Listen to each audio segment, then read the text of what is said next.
Hello and welcome to part 4 of Let the Quran Speak on the People of the Book. Our faith.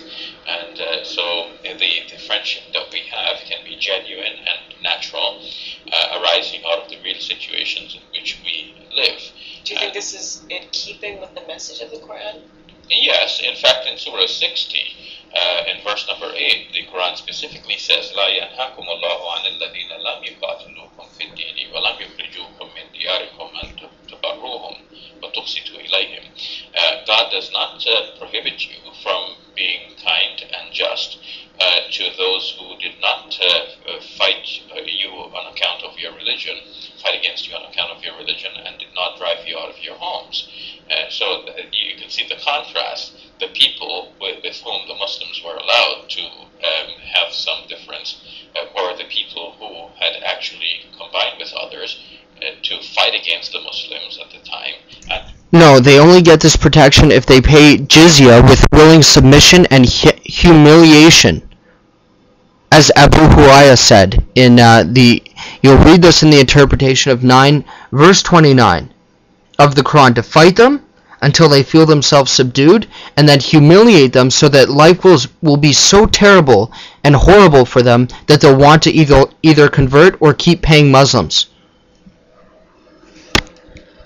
To drive them out of their homes on account of their religion, just simply because they declared that they were Muslims. All right, thank you for that, Mr. You're welcome. Take a break on a return, Islam and asceticism. Here's another thing too. We noticed that Muhammad started fighting against those, as he was saying on a final note, fighting against the Christians and the Jews for not accepting him. And we see that he's saying, well, this was in early Islamic history and it doesn't count no more. Suddenly the Quran has become an obsolete book, according to his words, not mine. So now we see, that because people rejected Muhammad as a prophet, then he ordered them to be fought against. We don't see this behavior in any other of the prophets of the Bible, that many of them were rejected, but they gave them a stern warning. They never fought them. They warned them out of love to change their hearts. And even Christ, they would do blasphemy against him. They would blindfold him and smack him in the face and say, prophesy, who is it that hit you?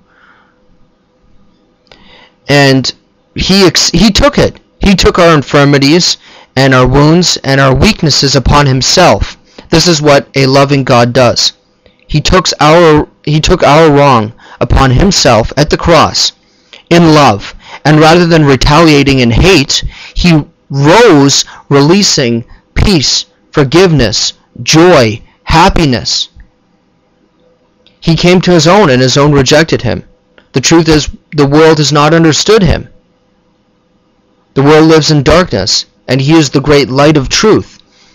And so, to those watching this, who are Muslim, start judging the Quran to the same standards you hold to the Bible. Start looking at it and really analyzing it and asking yourself, marrying 4 wives, is this from God? How come Muhammad didn't even follow he was a hypocrite and didn't even follow his own book he came to teach, because he had 13 wives? How come he married a little girl? Is that alright? Jesus said, if any of you harms these little ones who believes in me, it would be better for him to have a millstone tied around his neck and tossed in the ocean. In other words, Jesus is saying it'd be better if they were never even born if they're going to harm children. And I agree with Jesus. It would be better if Muhammad wasn't even born, looking at what he's done to the earth. And the shadow of Islam is very devastating. And every country that it comes in contact with, it pollutes by satanic things, teaching you to fight, hate, and kill those who you don't believe in. And then, of course, what we see is that he needs to lie about it here in the West to try and make Islam look user-friendly to the Westerners.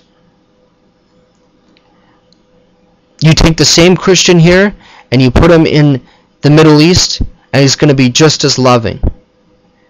You take a Muslim from here and bring him in the context around other Muslims, and they will stone somebody for professing that Christ is Lord because they've been ordered by their God to, and this is Satan trying to steer people away. You know, the Bible prophesies that there will come a time when people will kill you thinking they are serving God. So please think hardly about what I say. And remember, I'm not against Muslims. I don't hate them. I would love to see you to seek the truth and live by truth. Christ is Lord, and He is the way, the truth, and the life. And His heaven is holy. And He is calling you people out to come to Him. For He longs to save you and heal you and set you free from religious doctrine, from all of this, but to seek Him in genuine and true worship. So it's my prayer that you continue seeking and questioning, because that's how you find the truth.